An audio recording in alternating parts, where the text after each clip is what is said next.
북한의 해킹 범죄에 연루됐다는 의혹을 받았던 일본인이 신분 도용 피해를 주장하고 나섰습니다.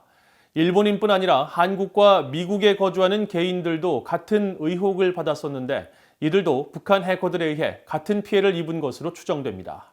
함지하 기자가 취재했습니다.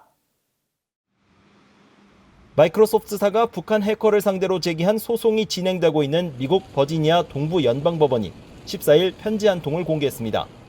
요이치 시마다란 이름의 일본인이 지난 1일 작성해 최근 판사에게 전달된 이 편지는 시마다 씨 자신이 북한 해커와 전혀 관계가 없다는 내용이 담겼습니다. 앞서 마이크로소프트사는 북한 추정 해커 집단인 탈륨을 상대로 소송을 제기하면서 탈륨이 해킹 범죄에 이용한 도메인, 즉 인터넷 주소 50개를 공개하고 이들 도메인 등록인들이 한국과 일본 등 6개 나라에 거주하고 있다고 밝힌 바 있습니다.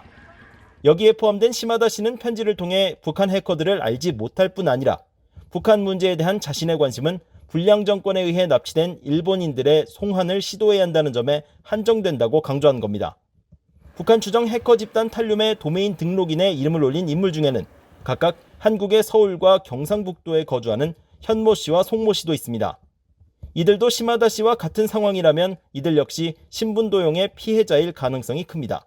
북한의 해킹 범죄에 일반인들의 신원이 이용된 건 이번이 처음은 아닙니다. 최근 미국 검찰은 북한의 가상화폐 거래소 해킹으로 탈취한 자금에 대해 몰수 소송을 제기했는데 해당 소장에는 한국인 남성이 한국 신분증을 들고 촬영한 사진이 담겨 있습니다. 검찰은 북한 해커들이 가상화폐 거래소의 신원 확인 절차에 이 사진을 이용했다고 지적했습니다.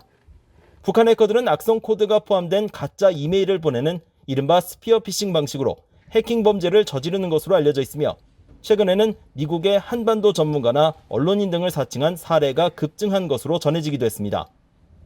This sort of trend that we're seeing with North Korean cyber operatives and hackers using identity theft or just this, it adds a layer of deception that is very essential to the actual technical aspect of their operations because North Korea's hackers rely on rather low-level sophistication tactics, spear phishing to basically infiltrate their targets, but they use highly sophisticated ways of disguising themselves. 신분 도용 등을 통한 북한의 사이버 공격의 주 목적은 금전적 이득 때문이라고 전직 북한 고위 관리는 밝혔습니다.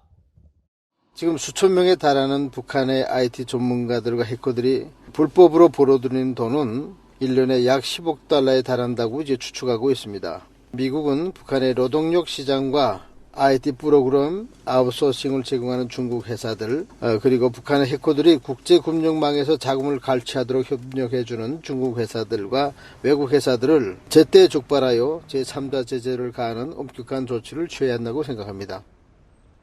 최근 마이크 폼페오 국무장관은 중국 공산당과 북한의 해킹 범죄를 더 엄격하게 보고 있다면서 북한의 해킹 범죄에 대한 경각심을 높였습니다.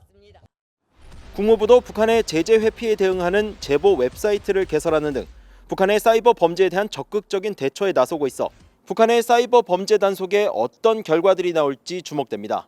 BOE 뉴스 함자입니다.